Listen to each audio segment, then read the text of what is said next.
का ज्ञान वृद्धि पर। बच्चों, आज की इस वीडियो के अंदर हम करेंगे आईटीआई के सेकंड ईयर के बच्चों के लिए वर्कशॉप कैलकुलेशन एंड साइंस यानी कि मैथ का एक कॉमन टॉपिक जो है area cut out of regular figure, यानी कि समतल जो आकृतियां हैं जिसका क्षेत्रफल या फिर परिमाप और परिमाप निकालना।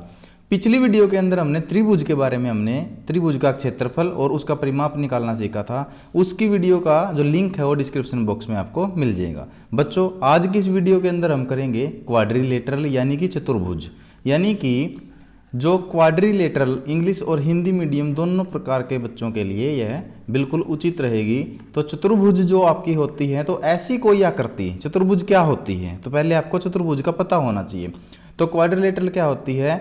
ऐसी कोई आकृति जिसमें कितनी भुजाएं हों, कोई आकृति जो चार भुजाओं से घिरी है, जो चार भुजाओं से यानी कि फोर साइड से जो क्लोज है, चार भुजाओं से घिरी हुई है, उसी को क्या बोला जाता है बच्चों? चतुर्भुज बोला जाता है। तो जैसे कि मैं यहाँ पर आप लोगों को एक फिगर बना के दिखा देता हूँ, तो ये हमारे पास क्या है? एक चतुर्भुज। अगर हमें इसको पॉइंट दे देता हूँ तो A B C D is a quadrilateral A B C D एक चतुर्भुज है। ये चार भुजाओं से घिरी हुई एक आकृति है। अच्छा, एक चतुर्भुज होती है, उसकी क्या एक गुण होते हैं, क्या क्या प्रॉपर्टीज होती है चतुर्भुज की, सबसे पहले आपको ये पता होना चाहिए। पहली बात तो इसकी कितनी भुजाएं होती हैं? चार भुजाएं होती हैं, यानी कि फोर इसकी साइड्स होती हैं, तो ये आपको पता होना चाहिए। तो a closed polygon which have four sides is known as a quadrilateral.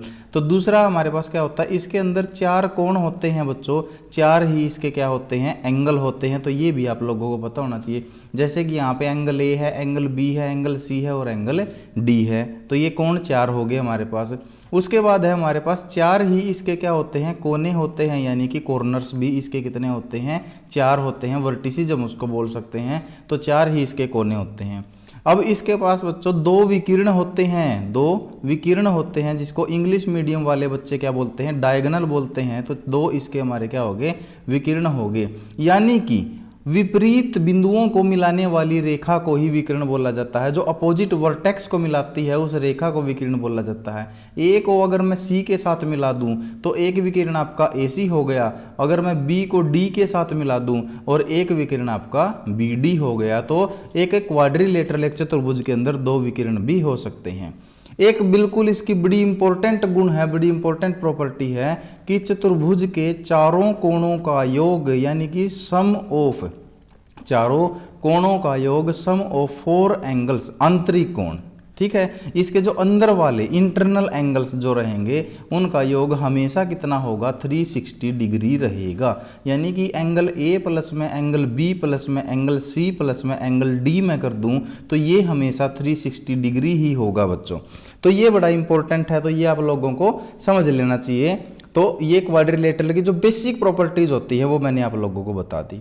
अब मैं टाइप कराऊंगा इसके, टाइप में उसके फिर क्या कराएंगे? उसके क्षेत्रफल यानी कि एरिया निकालते चलेंगे और पेरीमीटर यानी उसका परिमाप निकालते हुए हम चलेंगे। सबसे पहले जो क्वाड्रिलेटरल है उसका क्षेत्रफल क्या होता है? तो एक चतुर्भुज यानी कि क्वाड्रिलेटरल द्वारा, ठीक है, चार भुजाओं की एक आकृति द्वारा घेरा गया क्षेत्र उसका क्या कहलाता है? एक उसका क्षेत्रफल कहलाता है। जैसे कि आपके पास एक मेज है, अगर आपके पास एक मेज है तो इस मेज ने जो आपका जो क्षेत्र घेरा है किसी सतह पर, किसी समतल सतह पर, उसी को क्या बोला गया है? इसका क्षेत्रफल बोला गया है। तो अब हमको क्या करने हैं?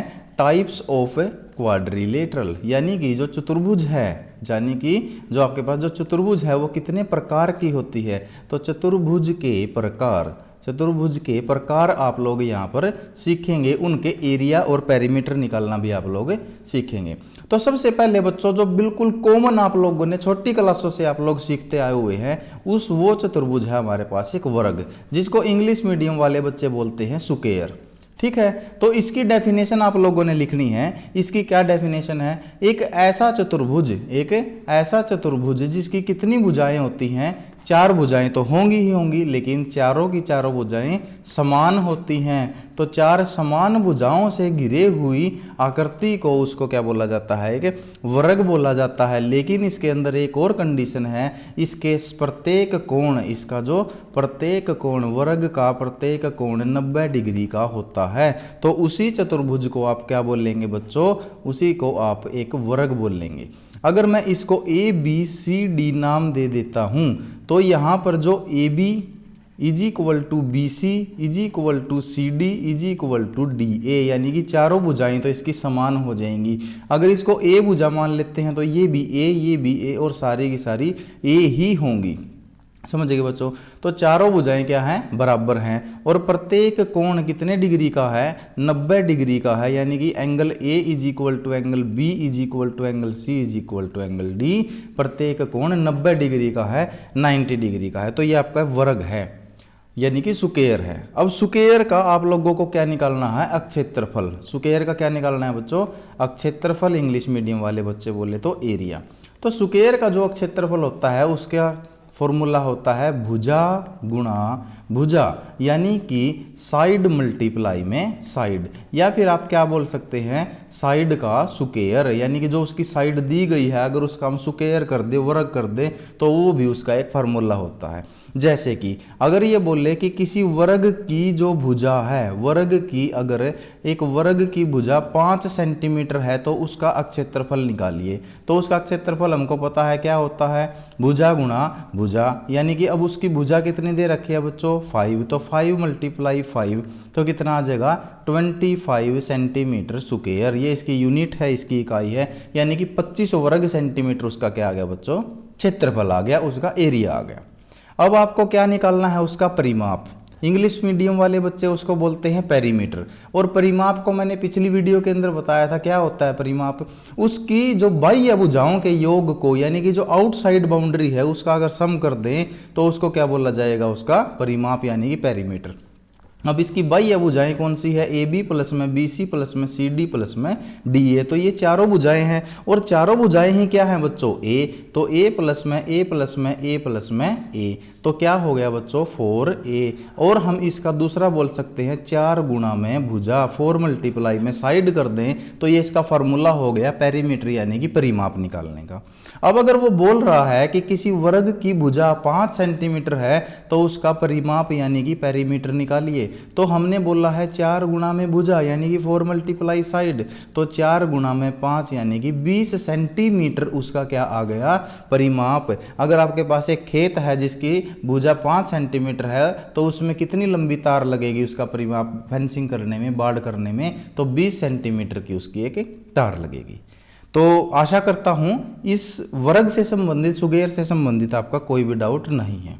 अब हम चलते हैं अगले चतुर्भुज की तरफ, जो भी बड़ा आसान है, आप लोगों ने बड़ा ही कॉमनली यूज किया है। तो एक होती है आप लोगों के पास आयत, जिसको इंग्लिश में बोलते हैं बच्चों क्या? रेक्टेंगल।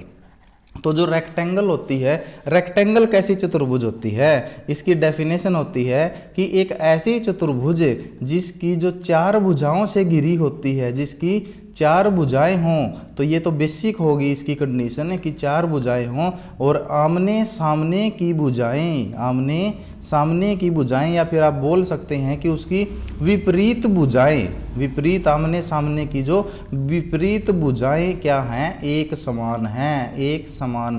तो उसी को क्या बोला जाता है? एक आयत, यानी कि रेक्टेंगल बोला जाता है। और इसके अंदर भी प्रत्येक कोण, यानी कि ईच एंगल कितने डिग्री का होता है?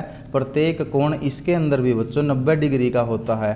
तो यहाँ पर आप लोग देखेंगे, अगर ए बी सी डी हम इस क्वाड्रिलेटरल को नाम दे देते हैं तो इसके अंदर जो ए बी है, यानी कि जो ये साइड है, ये इस साइड के यानी कि सी डी के इक्वल है, और जो बी सी है, ये वाली जो साइड है वो इस साइड के इक्वल है, यानी कि बी सी ए डी के इक्वल है, यानी कि अपोजिट साइड्स आपस में क्या हो गई बच्चों? इक्वल होगी। तो ये हमारे पास क्या हो गया? एक रेक्टेंगल हो गया, आयत हो गया। तो अब हमको इसका क्या निकालना है? अक्षेत्रफल। तो आयत को अगर इसको मैं ए साइड दे देता हूं तो ये भी कितनी होगी? ए। अगर इसको बी दे देते हैं तो बच्चों ये भी कितनी होगी? बी। तो जो क्षेत्रफल होता है इसका आप सभी को फॉर्मूला जरूर याद होगा, तो लंबाई गुणा में चौड़ाई।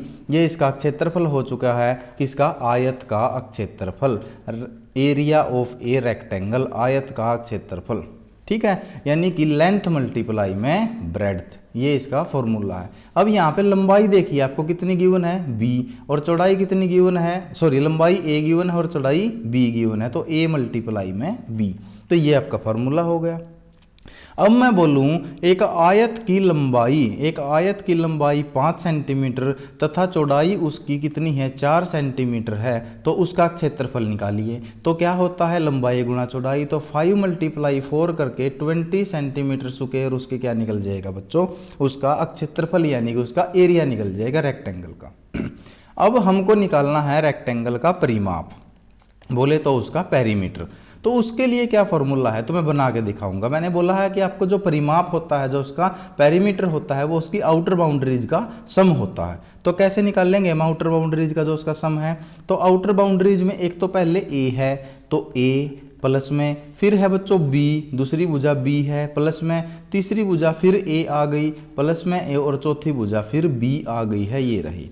तो यहाँ पर 2a हो गया प्लस में 2b हो गया। अगर दोनों में से 2 कॉमन ले लेते हैं बच्चों, तो यहाँ पर हो गया a प्लस में b, यानी कि जो उसका परिमाप होता है 2 × लंबाई जमा में चौड़ाई। ये आपको फॉर्मूला याद रखना है, 2 × लेंथ प्लस में ब्रेड्थ ही इसका पेरीमीटर का फॉर्मूला होता है। अगर इस लंबाई और चौड़ाई के साथ हमको इसका परिमाप निकालना हो, तो 2 × लंबाई है 5 जमा में चौड़ाई है 4, तो ये हो गया बच्चों 2 × 9 यानी कि 18 सेंटीमीटर इसका परिमाप निकलेगा, इसका पेरीमीटर निकलेगा कि इसका हमारी आयत का। तो इस प्रकार से जो हमारे पास सेकंड जो फिगर था वो क्या था हमारा रेक्टेंगल, वो हमने किया, उसका क्षेत्रफल और परिमाप दोनों हमने कर लिए। चैनल पे अगर नए हैं तो सब्सक्राइब करके नोटिफिकेशन बेल को जरूर प्रेस कीजिएगा। चैनल अगर वीडियो अच्छी लग रही है तो शेयर करते रहिए बच्चों साथ के साथ में। तीसरी मैं आप लोगों को बताऊंगा जो क्वाड्रिलेटरल है, वो है हमारे पास एक पैरेललोग्राम। क्या होती है एक पैरेललोग्राम, बड़ा ही ध्यान से समझिए बच्चों, बड़े ही इंपॉर्टेंट है, जिसको क्या बोला जाता है समानांतर चतुर्भुज। इसको बच्चों हिंदी मीडियम वाले बच्चे पढ़ते हैं समानांतर चतुर्भुज। आप 9-10 तक आप यही सी नाम से पढ़ते हैं अगर हिंदी मीडियम में आप पढ़ के गए। तो समानांतर चतुर्भुज इस प्रकार की मैं एक चतुर्भुज आपको बना के देता हूँ जिसका नाम मैं ABCD ले लेता हूँ। तो एक ऐसी चतुर्भुज, ऐसी क्वाड्रिलेटरल जिसकी क्या हो, जो आमने सामने की भुजाएं, आमने सामने की भुजाएं यानी कि जो अपोजिट साइड्स हैं वो क्या हों एक दूसरे के बराबर, एक दूसरे के क्या हों बराबर हों, और क्या हो वह समानांतर यानी कि पैरेलल हो, इक्वल एंड पैरेलल्स। तो बराबर भी हों और समानांतर भी हों, यानी कि जो AB है वो इक्वल हो किसके CD के। तो ये रही हमारे पास AB और ये रही CD। तो AB और पैरेलल भी होनी चाहिए बच्चों किसके CD के। तो ये AB CD और BC दूसरी जो पेयर हो गया इसका, जो BC है वो इक्वल होना चाहिए AD के, और BC पैरेलल भी होना चाहिए बच्चों किसके AD के। तो इस प्रकार से ये एक समानांतर चतुर्भुज यानी कि पैरेललोग्राम आपको अगर कोई ऐसी कंडीशन में मिल जाती है तो उसका अगर ये क्षेत्रफल यानी कि एरिया पूछ लेता है किसका पैरेललोग्राम का, तो बच्चों बिल्कुल सीधा सा इसका एरिया होता है आधार गुणा में ऊंचाई। आधार गुणा में ऊंचाई के साथ इसको आप सिंपल सोल्व कर सकते हो। ये देखिए ये है इसका आधार, और यहाँ पर जो इसकी पैरेलल जो साइड होंगी इनके बीच में जो हाइट हो गई उसी को क्या बोला जाता है ऊंचाई। तो आधार गुणा ऊंचाई करके हम क्या निकाल सकते हैं इसका क्षेत्रफल। ठीक है, तो इसका क्षेत्रफल आप लोगों को पूछा जाएगा तो क्षेत्रफल को आप आधार गुणा ऊंचाई करके निकाल सकते हैं। तो ये किसका क्षेत्रफल आ गया समानांतर चतुर्भुज का। अगर ये बोल रहे कि इसको आधार 5 है और इसकी ऊंचाई कितनी 3 सेंटीमीटर है, 5 सेंटीमीटर और ऊंचाई 3 सेंटीमीटर, तो इसका क्षेत्रफल 5 × 3 यानी कि कितना हो जाएगा बच्चों 15 सेंटीमीटर स्क्वायर आ जाएगा। ठीक है, तो ये 3 हमारे पास कैसी होगी, 3 हमारे पास चतुर्भुज हो चुकी है। उसके बाद मैं आपको चौथी चतुर्भुज के पास लेके चलता हूं। मैं 5 आपको चतुर्भुज कराऊंगा और इन्हीं में से आपका क्वेश्चन इस क्वाड्रिलेटरल चतुर्भुज वाले पोर्शन में से आ जाएगा। ठीक है, यहां पर ये रहेगी हमारे पास समचतुर्भुज। क्या रहेगी बच्चों, समचतुर्भुज के नाम से इसको जाना जाता है, और इंग्लिश वाले बच्चे इसको पढ़ते हैं रोम्बस। रोम्बस के नाम से इंग्लिश वाले बच्चे पढ़ते हैं। ये देखिए ये एक ऐसी, ये आपको कैसी लगेगी, एक पैरेललोग्राम। वास्तव में एक पैरेललोग्राम ही होती है। इसकी सारी भुजाएं अगर मैं इसको ABCD नाम दे दूं, ठीक है, यानी कि एक ऐसी चतुर्भुज, एक ऐसा क्वाड्रिलेटरल जिसकी क्या हो ऑल साइड्स इक्वल, सारी भुजाएं क्या हैं इक्वल। सारी भुजाएं एक दूसरे के बराबर हैं। अब आप बोलेंगे कि सर भुजा तो सभी की वर्ग में भी बराबर थी, तो इसमें और उसमें क्या फर्क है? लेकिन इसमें प्रत्येक कोण 90 डिग्री का नहीं होता, प्रत्येक कोण 90 डिग्री का नहीं होता। ये फर्क है वर्ग के अंदर और समचतुर्भुज के अंदर, यानी कि स्क्वायर और रोम्बस के अंदर। ठीक है, तो ये हमने इसका फर्क दे दिया। उसके बाद इसमें एक और कंडीशन रहती है, जो इसके विकिरण होते हैं, यानी कि जो इसके बच्चों डायगोनल होते हैं, VC और BD, यानी कि जो ये हो गया हमारे पास, जो इसके विकिरण होते हैं, ये एक दूसरे को विकिरण एक दूसरे को समकोण पर, यानी कि 90 डिग्री पर काटते हैं। और काटते भी कैसे हैं? समकोण पर समद्विभाजित, सम बाइसेक्ट करते हैं, बिल्कुल इक्वल काटते हैं, आधा आधा काट देते हैं, समकोण पर काटते हैं बच्चों ये एक दूसरे को। ठीक है, ये जो है हमारे पास ये समकोण पर काट देते हैं, तो इसको हम रोम्बस बोलते हैं। तो ये हमारे पास क्या है? रोम्बस है। तो अब इसका रोम्बस का क्षेत्रफल आप लोगों को निकालना सीखना है। रोम्बस का क्षेत्रफल क्या होता है बच्चों? एक तो इसका क्षेत्रफल आप आधार गुणा ऊंचाई, यानी कि जो आपने समानांतर चतुर्भुज का क्षेत्रफल करके निकाला था, उसी फॉर्मूले से निकाल सकते हो। लेकिन कई बार इसके दोनों विकिरण, यानी कि D1 एक विकिरण होता है और D2 इसका दूसरा विकिरण होता है। कई बार इसके दोनों विकिरण दिए मिलते हैं, तो विकिरण अगर दे रखे हैं तो विकिरण के साथ आप क्षेत्रफल निकाल सकते हो, 1/2 गुणा पहला विकिरण गुणा में दूसरा विकिरण।